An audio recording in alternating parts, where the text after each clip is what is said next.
Hi, and welcome to the fifth video in our PowerShell Elasticsearch tutorial series. In the last video, we took a look at how to insert items into our index with our custom mapping, and we learned how to insert them one at a time. So we had a for each loop. Actually, this is the code right here. We had a for each loop going through our services, creating a PowerShell object, and then creating a body with that PowerShell object, and then going ahead and inserting that object into our logs index on our Elasticsearch. Now, there is actually a different way to do an insert in Elastic. We can actually do bulk inserts. So in the case of our services, if we actually look at how many services we actually have here, we actually have 62 entries in our index. And we can see that we have tons of items here. I reran it just earlier today. I just kind of emptied it and then refilled it up so we can actually see it is the YouTube service script that ran. We can see the type, whether the service is okay or if there's an error with it, if it's not running. And we also have the timestamp of the service as well. And this is only getting the automatic services. So what we can actually do is, instead of inserting these one at a time, is actually insert them just in one go. So you're only calling that API route only once, and Elastic actually handles the rest. You don't have to call it multiple times. So it just kind of alleviates load on your script server, especially if you're dealing with thousands of entries. This one is only dealing with 60-ish entries, so it's not that big of a deal. But if you were inserting like thousands and thousands of records, inserting them one at a time could definitely be quite lengthy compared to inserting them in a batch. So let's actually just take our insert script from the last video. So if you haven't watched the last video, I would definitely highly recommend watching the last video on the insert script, because we will actually be starting off with that code from that script and just modifying it to be able to do the bulk insert. So let's actually go ahead and let's get started with changing this script over to a bulk insert. So the first thing we're going to want to do is actually just change that API route here. So the route that we're going to want to call, instead of calling logs underscore doc, it's going to be logs backslash underscore bulk. And that will actually right away convert us to a bulk insert. Now, the next thing we're going to want to do is change where we call the API route and our body. That is the two main things that we really have to change. So let's actually go ahead and let's take out the API call from our for each loop, because we only want to call it once. So we're going to take it out of our for each loop here. And then the only thing that we have left to modify is our body. So right now, what's happening is we are creating a new body every time the for each loop does a loop. So we actually don't want to create a new body entry. We want to just keep adding to our body. We want every entry to be in the body. We don't want to have just one entry per body. So what we're actually going to do is, right before the for each loop here, we're actually going to create our body variable, and we are actually just going to create that as an empty string. So that is going to be our first step here. And then what I'm going to do is, at the bottom here where we actually have our body, what we're going to do is we're going to change this equal to a plus equals. It's still going to be string literal. The entry here is still going to be converting to JSON, but what we're actually going to do is add a dash compress, because we're going to actually have to compress the JSON. We don't want it all properly formatted in the bulk insert. We want that compressed, which actually ends up looking something like this if I actually run that. So it ends up looking like it's just one line. It's all kind of squished together. Whereas if all I did was run the entry convert to JSON, you can actually see that it's actually developed and there is like indentation. So you want to make sure that you actually have this compressed. This is actually very important for the bulk script here. And then the only thing that we actually need to do now is add something right above our entry, which is going to be a open and closing curly bracket. And then what we need to do is we need to put a double quote, index here. And then we're going to do a colon and then another open and close curly brackets. And sorry, that was curly brackets, not parentheses, or around index.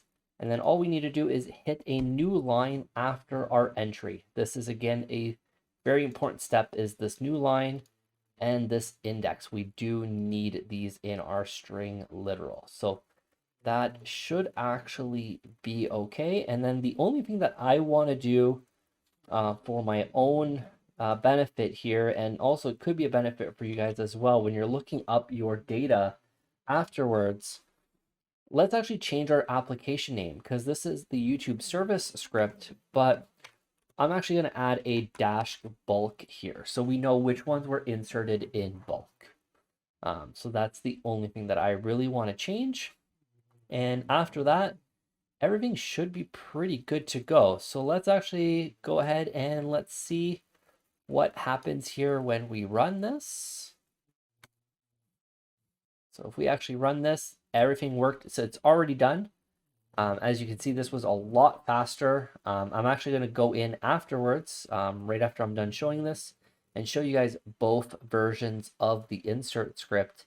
And we can actually use the measure command on them and just see how much faster they actually are. Now, again, this is a small data set of only 60-something entries. So the difference won't be that large, but it definitely gets a lot larger. So as you can see, our response outputs, we can still see our sequence number. So you can still see every entry that goes in. You can see if any of them fail, but all of these actually succeed just fine. And then if we actually go ahead and look at our index and look at the count here, we can actually see we have 124 entries. And if we look at the actual items here, we can actually see our YouTube service script bulk. So we know that these are part of the bulk entry. So if you ever run the other script, you would actually know that those ones were inserted separately or individually, and then you would know the ones that were inserted in bulk. So you can easily see the difference between the two here. So this is very useful, again, just for shortening your execution time on your scripts for inserting large amounts of data into your index. Now, if your script, you're not really too sure how many items you're going to be inserting, maybe it's still a benefit to do the bulk insert, because maybe sometimes you'll only have one, maybe sometimes you'll have a couple thousand. It really depends on your application, but for the most part, I think in every script that I have running in production right now, we are using the underscore bulk insert. It just becomes a lot easier.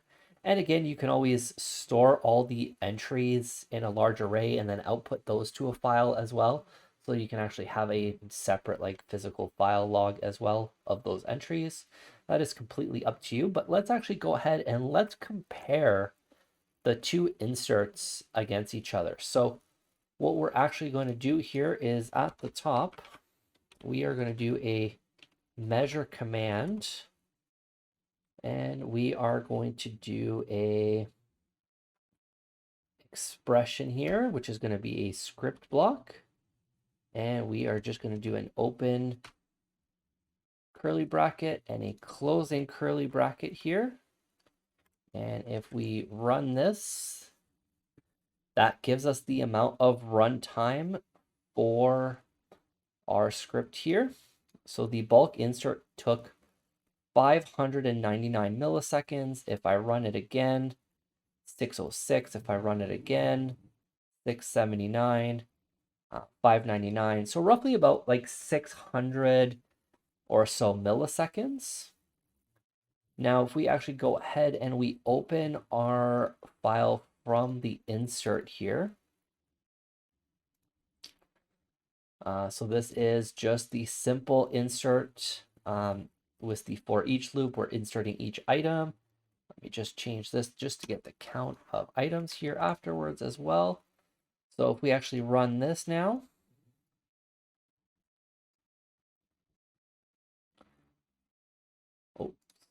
actually, I don't just need to run it, but we also want to do the measure command on this as well.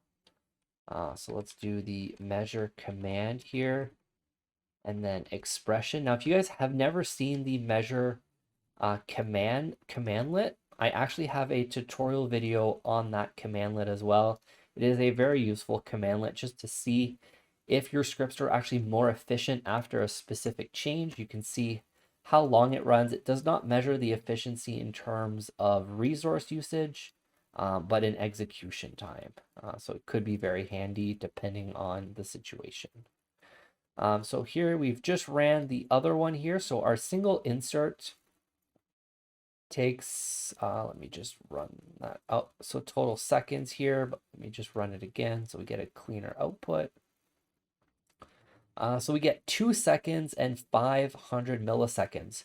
So already with only 60 something items, we go from 500, 600 milliseconds to a full 2.5 seconds. So roughly about 2000 milliseconds. And if we run it again, so 2500 milliseconds, 2300 milliseconds. So we're already saving about 4 times the amount of time in doing it with just 62 items. Now 62 items, and again, the time saving of 2 seconds probably isn't very big, but we are only dealing with 60 something items. If you're dealing with thousands and thousands of items, this amount of time could be greatly increased into the minutes, especially if you're dealing with maybe thousands of tens of thousands of entries. So be sure to always kind of just associate and like measure out the different commands to see if bulk is valuable.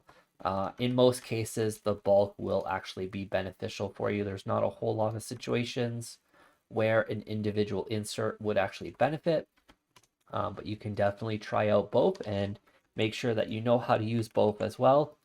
And in the next video, we're actually going to start searching our Elasticsearch index. Now that will be quite a few videos because there are quite a few different ways to search within Elasticsearch.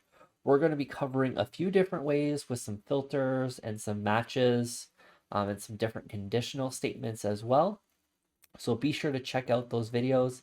If you guys have any comments or questions, please let me know in the comment section down below, and I will do my best to answer them. Or if it's something that could benefit a larger population, I will just make a video on it. This way everyone can benefit.